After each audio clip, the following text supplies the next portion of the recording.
We wish you a very nice, good evening. We all had survived this heat, so we are very glad that we have some cool area here for some heated discussions.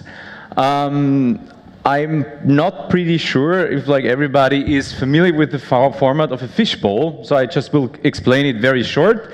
We will have here 4 beginners, not of their knowledge, but they will start the discussion and there will be 2 free seats. These 2 free seats can be filled from each and every one of you. So if you will have the feeling, the urge to disagree or have a different opinion or say something of your own, please don't be shy. I will notice it anyway if somebody has the impulse, but not the dominance to come forward, just take your seat. The next rule is, if 6 seats are full, 1 has to be opened free. So this is kind of self-organization by example. Let's see how this works. And yeah, we have 1 participant who will draw and facilitate this talk. Thank you very much. Your name is? Oana. Thank you very much. An applause for her.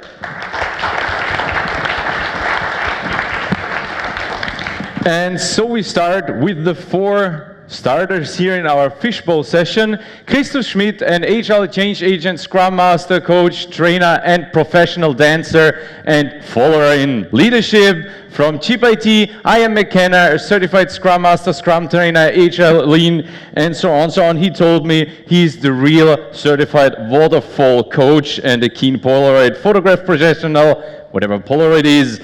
Then Gerhard Hammer, from Apus, the professional viola player from the Rainer Quartet and a fan of the Kreiskultur, I think in English is the circle culture, and Robert Herzig, a senior manager from Bearing Point. He calls himself the jack of all trades. He knows everything, does everything. Master of none, you forgot. Master of none, yeah. Whatever this means. Give them a very welcome, very nice applause. They will start our discussion. We start, of course, with the topic of our conference, which is the road to Agile. And in the morning, well, I led already in a direction, and this direction is how do you lead or steer a vehicle on the road to Agile, to agility. It's a bit open, so does somebody of you want to start? You? Well, there has been a lot of talk about children. I had this in several talks here, and yes, I think that's a good comparison. I mean, you know where you want to go, but you want somebody to self-organize, and so like with children, it's very interesting how to get to your goal with them deciding where to go to. So that would be my initial view on this. Who? Yeah, for me personally, as I talked or I said yesterday morning as we opened this conference, for me personally a company is very similar to a family, and that's I think your topic. As I'm father of 2 adult daughters, I think we made a really lot of self responsibility within our family. So I think that's my point of view of leadership, being part of this structure, and I think there's a real good road with Agile.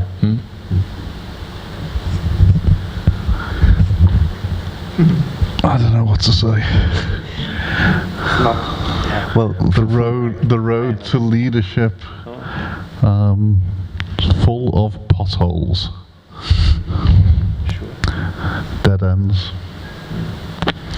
Just remember, on that road, you sometimes need to use reverse gear.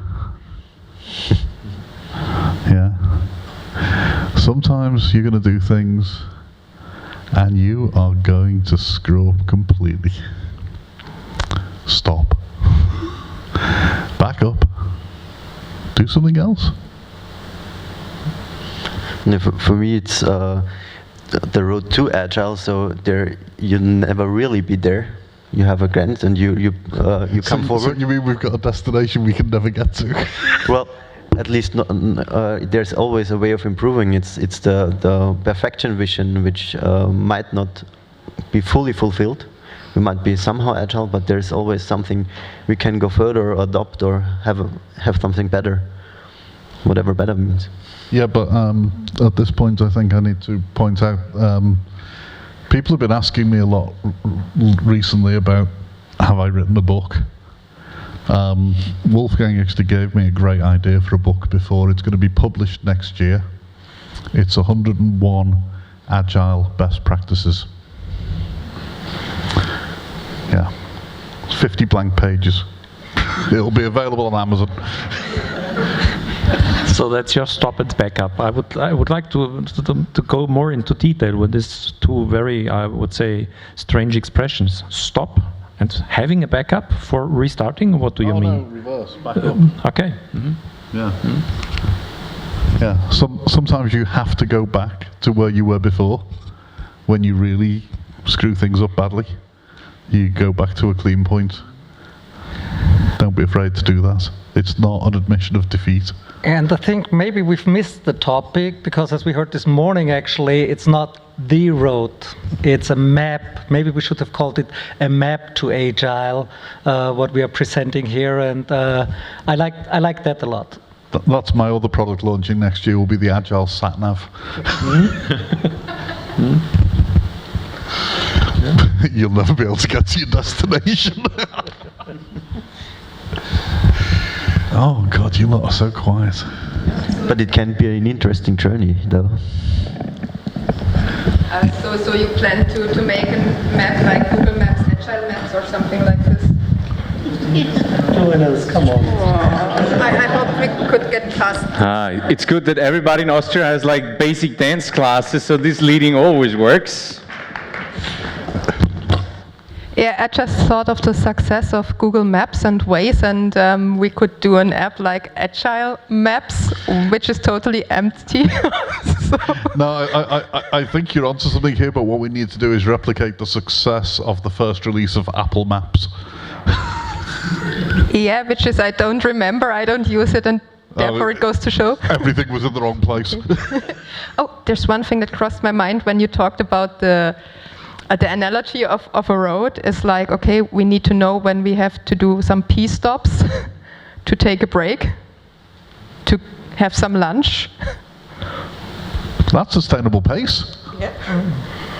Yeah, I mean that is something, of course, that's always out there. We have the road, and we are trying to get faster, and maybe taking the stops, looking at the pace, and looking how fast do we really want and need to go, and not just try to go faster and faster all the time. Why are we trying to go faster? I think that some people see continuous improvement as an improvement of speed. Well, maybe they're wrong. Hopefully. I don't know. I mean, it's what I see that Agile is making promises. I mean, Sutherland even he changed the title of his book. It's now not double the work in half the time anymore. And this was something I was really interested about. I'm not sure, but I thought that in the beginning of his book it was like an FBI case study, and that they. I'll have to ask about this one. If that was the thing we heard this morning, I'm not sure. I don't want to make any wrong. No, but Wolfgang did actually at one of the gatherings a talk about doing what's again? It's doing twice. Doing half the work in twice the time. So you need some leeway. You need some. If you're always on your speed limit, you can't see. You can't. Or you need that much. You need to be that much faster on reacting, and then you need much more free race. Or like that. Therefore, the races are not on the normal streets. There are racing streets for it. So. What I just realized is the setting we're framing the road to Agile in, because if we're talking about things like going faster and such, this definitely reminds me of some company setting where we see the road to Agile for a company transform to Agile, but aren't we beyond this point that we say Agile is like more? I know that Wolfgang had a talk, I am Agile, am I? To think about the personal setting and stuff like this. So maybe we should widen the scope a bit of this discussion. So I think we should one day or 1 hour or immediately should talk about the topic success. Because we are all, I think, part of companies, structures that have to earn money. And in this context, I think the road to Agile or Agile isn't standing for itself, but should be, as I said it yesterday in the morning, it is a vehicle towards success, financially, personal development, and so on. What's about the real success in euro or pound or whatever? Thanks for reminding me. Maybe I've come across wrong somehow. I didn't mean that we shouldn't improve on profits, and I know that I think it was Peter Drucker said, making money for a company is like breathing. So you have to do it, but it can't be all. So there has to be more to it, and I observed lately that Agile has made promises, and that people are trying to collect on these promises, and that for the region where I observed it, now we get back to just those numbers and leave out and don't look at the invisible advantages to some degree. So I think that, as I said, there's more than just making profits. I don't disagree that we're definitely doing better on that time, but... So I am new to this Agile world, so I thought I try this Fishbowl thing. Thank you for the option. The keyword vehicle kind of encouraged me to come out here. I kind of like the idea maybe we should change road to map, but I think we could also ask what kind of vehicle are we using on the road, and what does the road would look like? I mean, if you are in the mountains, you might need a horse carriage. If you are in the ocean, you might need a dolphin in order to get to your goal. It's maybe, how to define the goal is, or you need maybe a sledge in order to get a snowy hill, or what does the road look like? It can be, very, very different. So I thought maybe adding the concept or the metaphor of a vehicle to this entire discussion would be enriching. So, yeah. Isn't Agile the vehicle that we're using to try and improve? That's what I mean. Yeah. But coming back to what you said, Robert, Agile hasn't promised anyone anything. Because Agile Agile coaches, yeah, but we all know Agile coaches are snake oil salespeople. Yeah. I'd rather that one, yes. Go and spend 3 months on a failing Scrum team, and then change your title on your CV to Agile coach, and you will make a lot of money. You'll do a lot of short-term contracts, because people will find you out. But yeah, Agile. Yeah, but to choose the right vehicle, we should be sure what vision do we have for our journey, for where we do want to end up. So for A, choosing the vehicle, and B, choosing the road or the stops in between. Well, I think it was Ralph and Veronica who put the question out today and said, is Agile a goal or is it the journey? So I thought that very interesting. So they actually put it out just like that. They said agility is the vehicle and not the goal. And yeah, I go along with that one. Yeah, but for you? Yeah, I like the concept of the vehicle. Okay. But this is. The crazy the vehicle, the better. I especially last night at the park we had a talk about different types of vehicle, and we came up with an electric broom. That would be a cool concept. Oh, you should launch that. Yeah. So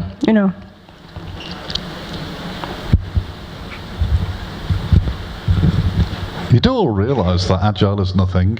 There's no such thing as Agile. But there's always a better way to do it. No, there's just no such thing as agile. Yeah, I agree. I said I thought I did the things that we did before I knew that there was agile. We were already trying to improve. We were trying to. Some of us were. Some of us, yes, of course. Yeah. And the vehicle, I think, if we would remain a little bit at this picture, has the possibility to pick up other persons into this vehicle and being part on this road. So it's a bus. A certain kind of four-wheel drive bus for is it a hundreds of cabrio persons. bus? Yeah. I believe they have a cabrio bus in Graz. It picked up a few people yesterday. What's about this picture? I think, whom you invite into your vehicle is a very, very key element, because only with the right kind of team you can, enjoy the journey. So I love this idea. So, sitting with the right person on an electric broom and flying over the mountains sounds very cool to me. Who is the driver in our picture? Oh, me, of course. Okay.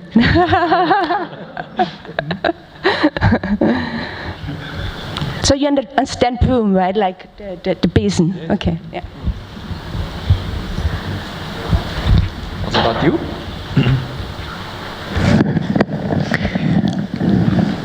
No. Okay, guys, I will now change the topic a little bit, because I have the feeling we're maybe a little bit stuck. So if we're thinking back again, how to lead on the road of Agile, having a vehicle, how do I lead this vehicle? We are working with people, of course, and human connection is a thing that's kind of mysterious. I just say mysterious. So what do you actually do that, if you have people to lead or you have to follow, what's the best idea that you don't lose the connection of your lead or your leadership from the people? So it's as simple as difficult at the same time. I know. So I think the most important topic is having a common center of a circle, and this circle is the structure of the company. And around this inner circle, there are all the other stakeholders. And if these structures or this concrete company structure does not have a common goal, a well-defined common center, it will never work. Can you give an example, for example? Yeah. Usually we are talking about the vision of a company and this connection to this strange expression macro macro level. And if there is no connection to this with the purpose of a company and the structure, it's impossible for me personally to be even on any road. But to be able to connect, you need some sort of vision for yourself in the first place, so to see if it fits with the company vision, and you can or help to shape the company vision that they might fit together. Okay. I come back to your point. I kind of disagree with this, because I think sometimes people don't really care where you're going as long as the ride is fun. So I would more be concerned about people enjoying a ride on an electric broom instead of asking them, are you okay going this or this way? Because maybe they just want to have a cool ride. So I think sometimes just, being confident about knowing how to steer the vehicle is more important instead of knowing where to go. I mean, I think there are different theories. Yeah, of course there are different theories of what's more important, but I think okay. Anyway. Just one short reaction to this topic. I think steering of a vehicle is just a technique. And one can learn how to steer a vehicle like a bus in our picture. But being able to enter the bus, maybe in the third row, you must personally agree completely with the common center of this structure. Otherwise, you would not get into the bus. How do you make it visible for others where your bus is heading to? Like in the normal, you have written, it's going to that end stop, but how can we help make it visible to others? maybe it's not very innovative, but I think talking about this topic every day and at all possible, let me say, opportunities, that's the way to do it. I think just talk and communicate with all of these persons that are involved, I think. And maybe it also could help that you start more listening, because I always recognize in my role as a coach, it's quite easy for me to listening, and I always recognize in my role as a leader, it's become more and more difficult, because I would like to help then, and I would like to make the overview, and I would make a lot of different things. And then I recognize I sometimes lose my competence of listening. And sometimes even in the Agile community, I have the thing that people have to say so much things that they forget to listening. And so maybe it could be easier that people come in our bus or on our Besen, that we also listen what they want to go, what they need, especially the people, they are not that influenced in Agile, and maybe that could be helpful in leading Agile. Yeah, I quite like that statement, because it comes back to one of the talks where the speaker said that Wertschätzung, or what's the English word for Wertschätzung? Appreciation is the key to not lose the connection, which was the question, right? So I think this appreciation to constantly remind yourself to keep that in the foreground. So I think that's a very good way to keep the person on your Besen. And to always work on this connection. And I think that we always have this one goal.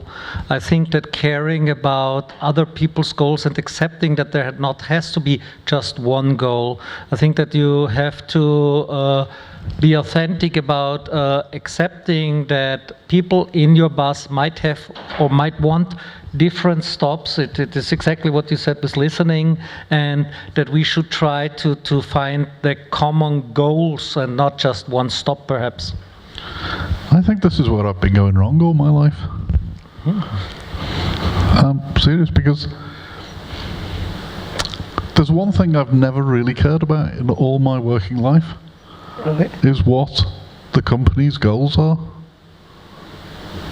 Seriously? Seriously? I'm surprised. How come? Well, because I've always looked after my team. I've always made sure that my team have a common purpose, that they have personal goals that complement each other, that they can support each other in achieving. And I know that the company will give us work to do. Yeah, So but we'll if you are a team and if you care for your people's goals, then you're doing it just one level down. It's just the same thing. Well, I'm caring about my team. I Yes, sort but of you don't care. care about That's the what I managers meant. and the executives. And I expect my boss to not. I care about my team and about their goals and try to align those. And I know that my boss has to try to align my goals and his goals just the same. It's just a different level from my point of view. So I haven't been doing it wrong all my life. Or I'm wrong. I don't know.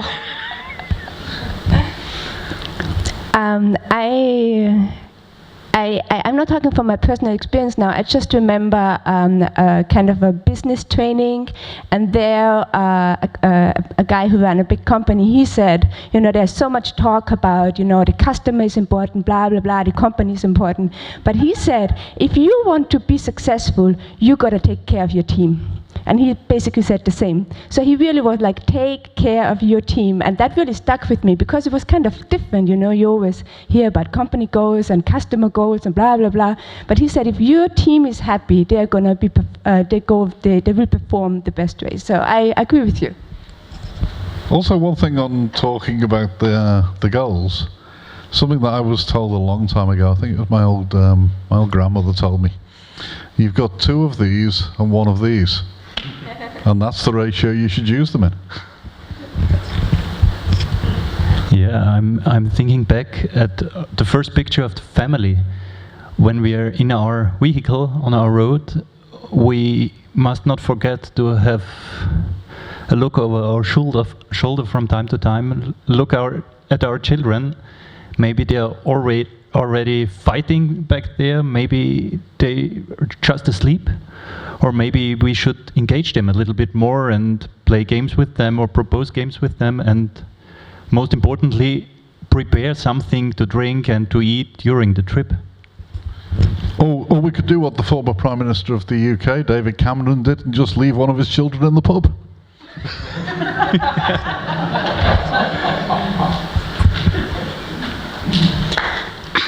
So I just want to add something that if I go to try it, you mentioned that like you cared about your team. It was the most important.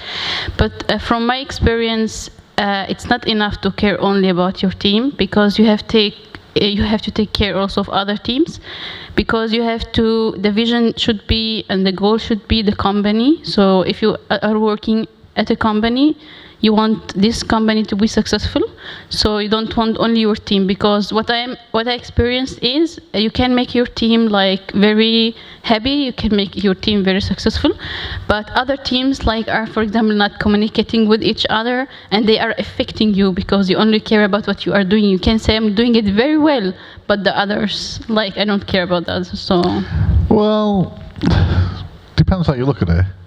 Because if my team needed something off another team, then I would look after that other team, making sure that my team got what they needed, because that was part of looking after my team.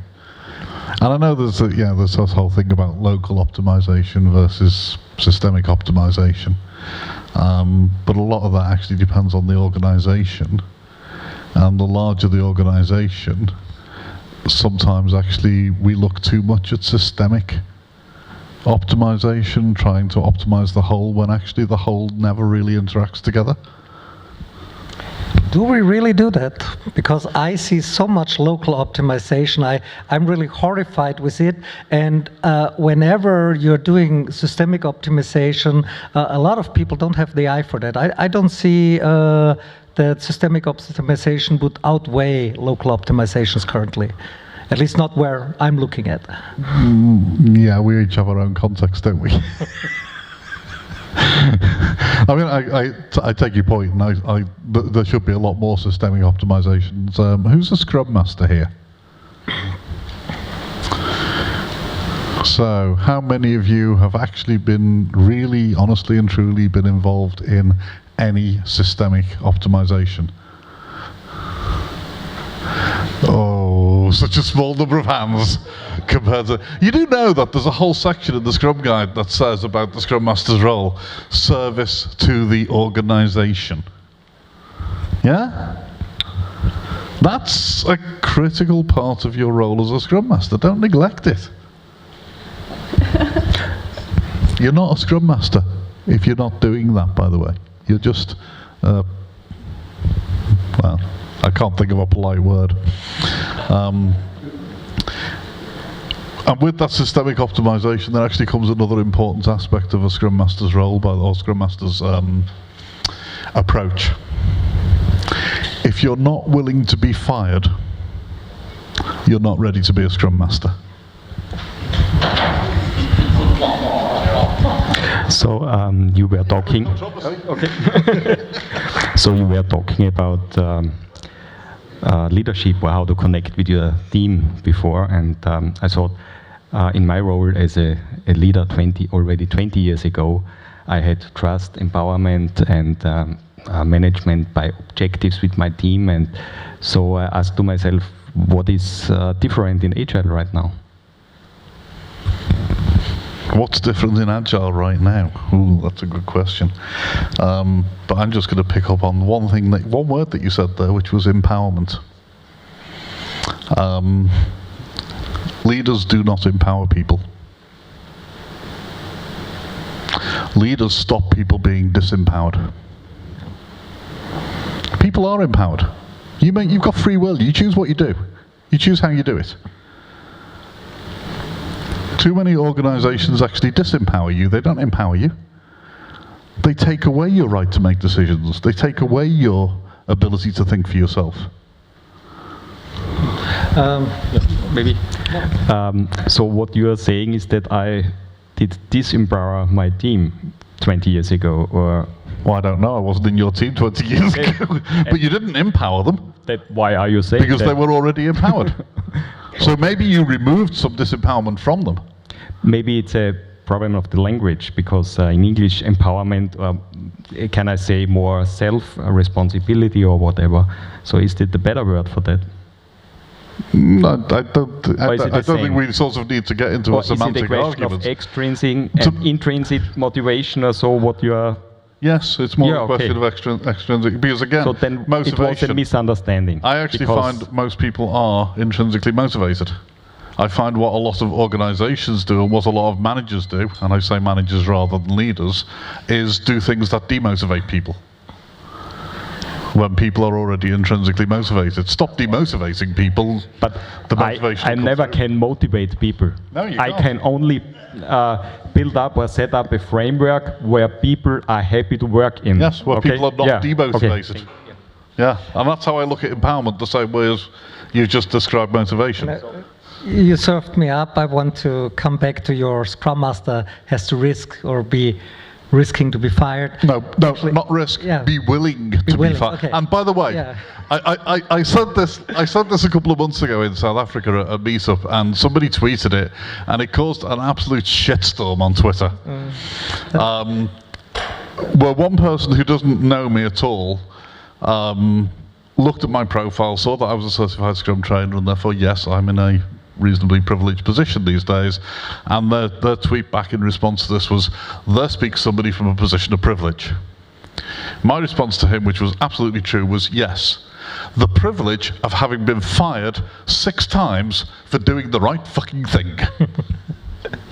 Yeah, but what I wonder about and what I wanted to come back is, do the people who hire Scrum Masters know, does anybody tell them what they are hiring and what they are wanting in their organization? Because I always see that, yes, they want Scrum Masters for the team, but are they hiring Scrum Masters for themselves? That's a question I want to throw out there. I don't know, and I think that actually falls a lot on each and every one of us to act responsibly ourselves. If somebody... Oh well, this leading worked pretty fine. So could you finish your sentence? No, like the time box was exposed, so yes, you turned the circle, so I would ask like if everybody wants to do something like a closing statement or like an end statement, and then I want to like close this fishbowl. I think that in the end the people are doing the hard work and they should be listened to, like Ian mentioned, and supported. And we should not assume what the team needs, but ask them what they need, basically. Because if you assume, you do many, many mistakes. This is my closing. It's been a pleasure. I liked it a lot, and thanks. Thank you for so many inspiring moments in the last 2 days. I've got one. Thanks. Stereo. You know that one. I'm not saying go and get fired. I'm saying you should be willing to. If somebody wants to hire a Scrum Master, each one of us as a professional Scrum Master should be actually turning around to them and saying, do you know what you're really asking for? You know, be careful what you ask for. You might actually get it. What struck me during the 2 days that I thought people working in this area have to be very brave, because you're constantly in a very changing environment and you have to risk sometimes losing touch with people and getting fired, and putting ideas out there other people might not agree with. So just take a ride on the electric broom and enjoy the ride and be brave. Thank you very much. Can I please ask for an applause, especially for, like, let's say you are a newcomer to the scene. So yeah, very brave. Stand up like guys like you. Yeah? Yeah? You're a newcomer, right? We even had some heated discussion which were like maybe just a point of perspective, but we didn't have the time like to open that up.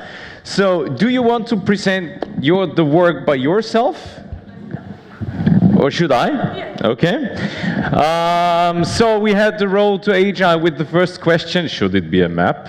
And then the first crazy ideas, well, you want to like publish a book with 550 empty pages, yeah? Good luck if you think it's a well done product. I think it's called like Notizbuch, whatever. And also an app, then like the steering got a bit like slower and slower, and then like we got stuck, so we changed about into the connection, and like if we invite the right persons into our vehicle, and yeah, a short like burst out of what is success, the optimization, and yeah, then we steered like the discussion into, it was the motivational part and empowerment part, like really two sides. The one side who said like, okay, empowerment is important. The other side, like people are principle, like from themselves empowered. So all we need to take away is the disempowerment. Yeah, the shared vision, what we need there, the appreciation. Thank you very much all for participating. Thank you all of you for like holding up that long. It was very heated the whole day. So who participated in the raffle? Just you. So you want to have like the Twitter raffle, yeah? So you want to have like all three, okay? Okay. Is Matthias Wolf-Dietrich still here? Yes, please, a big applause. We have you with 14 likes. Would you join here? We have got for you we have it here. Thank you very much. You will get from Nina the voucher for next year's conference. If we have 14 likes, this means at the Agile conference where we really think of quality, yeah, it's like not 500, it's like 14 likes that counts. Then on the second place, we have Karin Greusenberger with your tweets. Thank you very much. She gets the German or the English book. It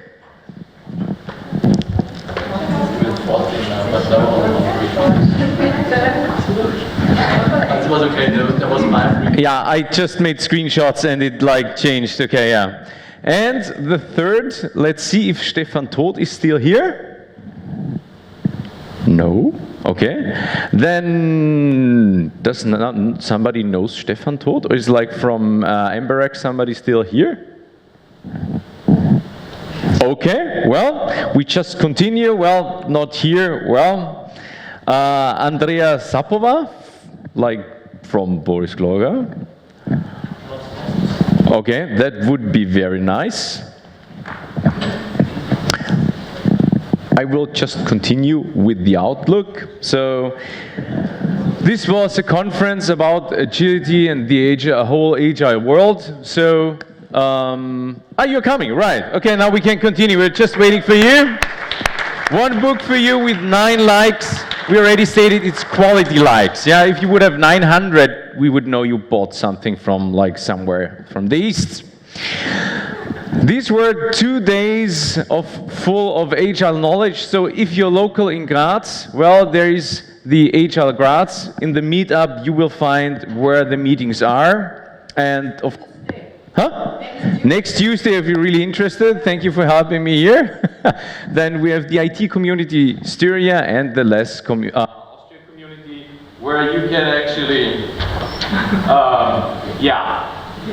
actually also connect and stay in touch.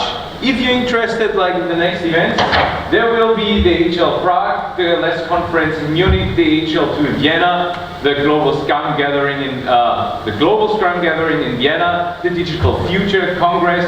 If you're like more on the practical approach, there's also the Agile Facilitation Lab at Rheinisch Kogel, where you can participate, but also bring your own ideas, your own exercises with you. Then, if you like try to think openly, they call themselves an Unkonferenz. So the Freiräume will be already there at the 8th and 9th of June next year. And will there be a next Agile Austria?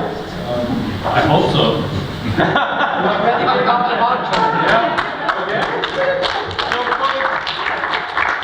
For the closing, for the last step, I would ask like Wolfgang Richter, Gerd Hammer and Andreas Richter from Bearing Point, if you would like to come on stage and close these 2 days of Agile. Absolutely. I mean, the questions, we already had a short talk. You already sent out an email. Not yesterday, it was before that already. Yes, there will be another conference in 2020. For the fourth time, we don't know yet when it will be exactly, so we don't have figured out the dates yet, but we agreed, of course, because it was so nice, it was so wonderful again to have you here, to have these great talks, to have this great experience, that we want to continue with that, of course, yes.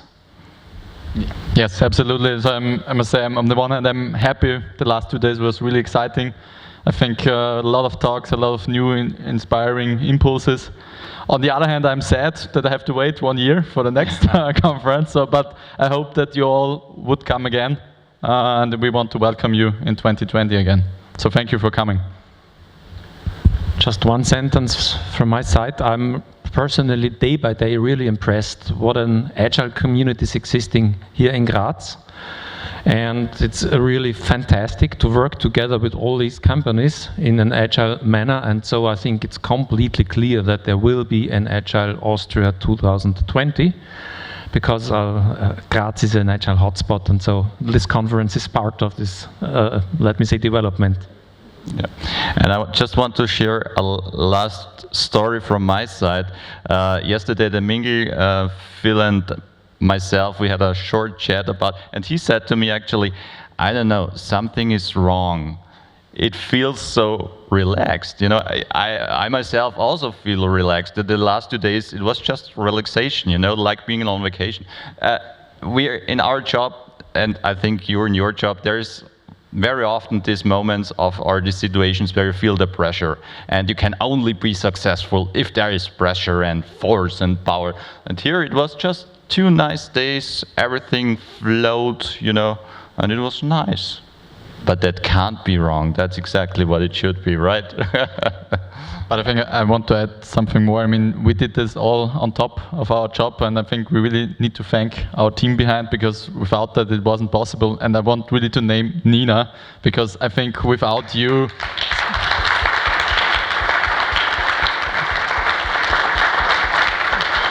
So really thank you from all of us, because without you this conference wouldn't be possible, and yeah, so thank you very much.